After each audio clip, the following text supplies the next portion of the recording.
Welcome to Samba Samba. Enjoy the video. You begin by confirming your monitor's maximum refresh rate and ensuring your GPU drivers are up to date, because the game can only run at the display's capability.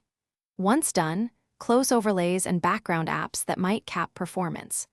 Open Windows Display Settings and Valorant so you can toggle options back and forth. This saves time.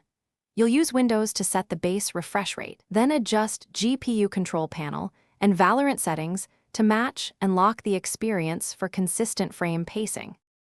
You now change the system-level refresh rate to the target value in Windows Display Settings so the OS presents frames at that cadence. Next, open your GPU control panel, set the monitor's refresh rate, choose maximum performance for the program, and confirm any adaptive sync settings. Then disable forced vertical sync in the control panel if you rely on G-Sync or FreeSync. Make sure these choices are applied to the Valorant executable. Otherwise, the game may ignore the system refresh rate you just set.